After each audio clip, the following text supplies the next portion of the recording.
ሰላም የኔ ውዶች፣ ይሄ ልጅ አልተቻለም ጋይስ። ኦ ብሩክ አልተቻለም እንዴ! ምንድነው? ውለታ በጣም አበዛው፣ መልካምነት በዛ። ለማንኛውም እንግዲህ እንደዚህ ግብዳ የበሬ ገዝቷል። ይህንም እንግዲህ የገዛው ከምስኪኖች ጋር ለማሳለፍ ነው ማለት ነው ብሩኬ።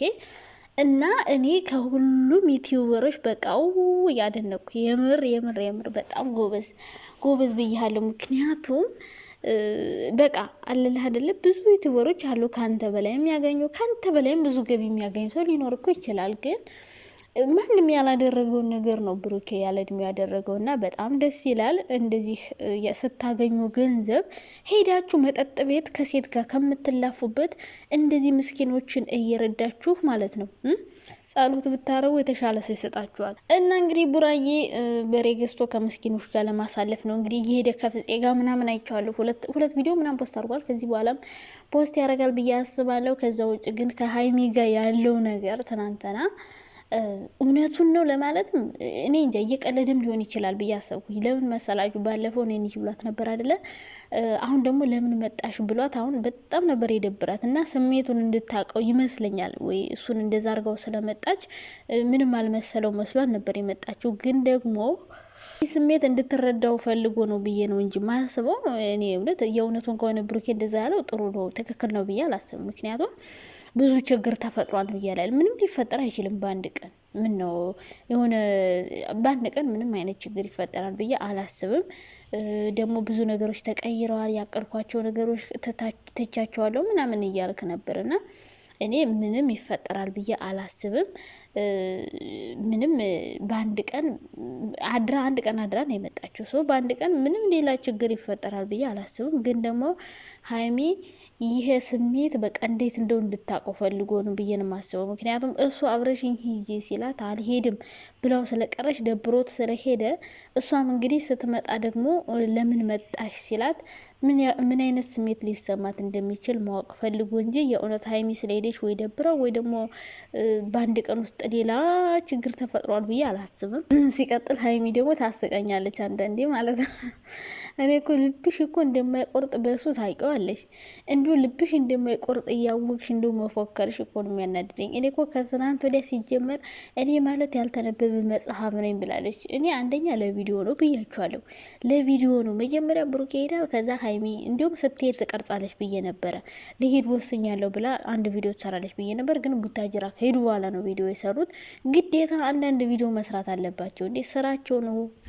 ስለዚህ ሄድኩ ደረስኩ ብላ አንድ ቪዲዮ ሰራች። ከዛ ደግሞ ዛሬ ደግሞ ብሩኬ ደግሞ ተነጫነጨ። ከዛ ዛሬ ደግሞ በጉጉት እንድንጠብቃቸው እንደዛው እየተነጫነጭ ይመጣሉ ወይስ ተጣልተው ምናምን የሚለውን ነገር ለማየት ይረዳናል። ግን ዛሬ ምርጥ ሆነው አሪፍ ሆነው በዓል እንደሚያሳልፉ ባለሙሉ ተስፋ ነኝ። ምክንያቱም ትናንትና ብሩኬ እውነት ሀይሚ ስለሄደች ደብሮት አይመስለኝም።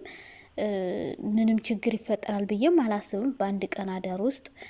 ከዛ ውጭ ግን ብሩኬ ሀይሚያ ስሜት እንዲሰማት ወይ ስሜቱን እንድታቀው ፈልጎ ነው ብዬ ነው የማስበው። ሰላም የኔ ውዶች፣ የኔ ማሮች፣ የኔ ፍቅሮች እንዴት ናችሁ? ደህና ናችሁ? እኔ በጣም ደህና እግዚአብሔር ይመስገን። እንግዲህ በዓል ነው ዛሬ ጋይስ። ይብላኝ ለኛ የባይ ተመልካች ለሆነ አሻግረን ለምናየው በሰው ሀገር መቼ ነው እኛስ ሀገራችን የምናከብረው? እንግዲህ እግዚአብሔር ያውቃል። እኔ ስሜ ባለፈው አዲስ አመትን አከበርኩ ቤተሰቦች ጋር እና እንግዲህ እግዚአብሔር እንደ እግዚአብሔር ፈቃድ ከ2 ከ3 ከ4 አመት በኋላ ሁላችንም እንሄዳለን ብዬ አስባለሁ። ምክንያቱም እዚህ እስከ መጨረሻው አንኖርም። እግዚአብሔር እስከዚያው ዕድሜ ጤና ይስጠን፣ ሀገራችን ሰላም ያርግልን። ሀገራችን ሰላም ከሆነ እኛም ቶሎ እንገባለን ብዬ አስባለሁ። እና እንግዲህ ኢትዮጵያ ሄዳችሁ የምታከብሩ ደግሞ ታድላችሁ፣ እኛን እያስቀናችሁ ቢያንስ እስኪ ቪዲዮ ስሩልን፣ እኛም ደግሞ ተገፋፍተን እንድንመጣ። አሁን እኮ ይሄን ሁሉ ሰርተን በዓለም ሳናከብር በቃ ሁሉን ነገር ትተን እዚህ ሰርተን ወይም ደግሞ ደህና ጥሩ አድርገን አንዴ በዓል ሳናከብር እንሞታለን። አሁን ነገ ሁላችን መሞታችን አይቀርም። ይህ ተስፋ ቆራጭ ወንኩ ልጅ እና እንኳን አደረሳችሁ የኔ ውዶች ማለት ነው። በሰው ሀገርም ቢሆን እንኳን ደረሳችሁ። አዎ እዚች ቀን ያልደረሱ አሉ፣ ለመድረስ አቅደው ያልደረሱ አሉ። እና ቡራ አልተቻለም። ኦ ማይ ጋድ ብሩኬ ምን ሆነ ነው አንተ ልጅ ግን እንዴ? እንደው እግዚአብሔር ከሰው አይን ይጠብቅህ። እና አንዳንዴ የሰው አይን ደግሞ ጥሩ አይደለም። እሺ አንዳንዴ ደበቅ አርግ። ግን ደግሞ እንደዚህ የምትለቀው ነገር ሰዎችን ያስተምራል። ምክንያቱም ብዙ ሰዎች አላችሁ በጣም የሚያናድዱኝ ሰዎች አሉ። የምርም እንዴት እንደሚያናድዱ ታውቃላችሁ?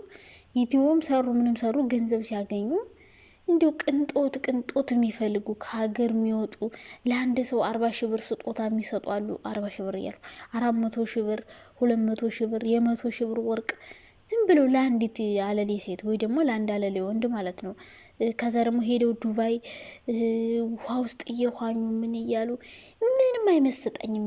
ምንም አይመሳሰጠኝም። እኔ አግኝቼ እንደዛ ላርግ ብዬ አልመኝም። አይመስጠኝም። በቃ በሀገራችሁ ከምስኪኖች ከተራቡ ሰዎች ምግብ አተው አንጀታቸው ታጥፎ ከተኙ ሰዎች ጋር እነሱ የተከፉ ያዘኑ ሰዎች ሲስቁ እንደማየት ደስታ የለም። ከዛ በላይ መዝናናት የለም በነገራችን ላይ። እና እንደዛ የምታረጉ ሰዎች እስኪ ከብሩክ ተማሩና ያንን 100 ሺህ 200 ሺህ እንደዚህ የሆነ ነገር አድርጋችሁ ምስኪኖችን አብሏቸው፣ እርዷቸው።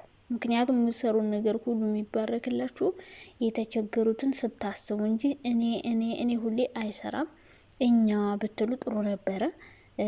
ያላችሁን ነገር እንደዚህ በጋራ ተጠቀሙ። ቅንጦት ላይ ከምታውሉት ሄዳችሁ የማይሆን አሁን ዱባይ ሄዳችሁ እዛ ሙቀት ሀገር ተዝናናችሁ፣ ውሃ ውስጥ ገባችሁ፣ ዋኛችሁ፣ ከዛ የፈለጋችሁትን በላችሁ፣ የፈለጋችሁትን ሆቴል ተኛችሁ። ምን ጥቅም አለው? እሺ ምን ሆናችሁ? ምንም። ግን እዛ ብትሰጡ ማለት ነው ህሊናችሁ እረፍት ያገኛል፣ በነፍሳችሁ ትጸድቃላችሁ። እና እንደዛ ብታረጉ ሁላችሁም እንደ ሀሳብ ጥሩ ነው ብዬ አስባለሁ። ብሩኬ ደግሞ ቀጥልበት፣ አንተ ምርጥ ሰው ሆናል። አሁን ደግሞ በጣም እየበለጥካቸው ነው ሌሎችንም። እና እንደዚህ አይነት ነገሮች ሌሎችም ተማሩ። ሄዳችሁ በምታገኙት ብር ክለብ ከምትዝናኑ የማይሆን ቦታ ከምትውሉ ከተቸገሩ ሰዎች ጋር የሚበሉ ስላጡ ሰዎች ስትረዱ ምናምን አሳዩንና እኛም የእናንተን ዩቲዩብ ቻናል ሰብስክራይብ እናደርጋለን፣ ብዙ ነገር እናደርጋለን። እና እንግዲህ ብሩኬ ከዚህ በላይ ጨምሮ ጨማምሮ ይስጥህ። ምክንያቱም ለሰጠ ይሰጠዋል ይባላል። አሁን ይህንን ቢሰጥ እሱ ከዚህም በላይ እግዚአብሔር እንደሚሰጠው ስለሚያውቅ ነው። እና እንግዲህ የምታገኙ ሰዎች የመጣችሁበትን አትርሱ። የሆነ ነገር ስታገኙ ልክ እናንተ የሆነ ሰዓት ቸግሯችሁ ነበረ፣ ያን ነገር አስታውሱና ሌላ የተቸገሩ ሰዎችን እርዱበት። ከዛ ባለፈ ሀይሚና ብሩኬ እንግዲህ ትናንትና ለምን መጣሽ ምናምን እያለ ሀይሚን በጣም እየተናገራት ነበረ። ሀይሚን በጣም ደብሯት ነበረ።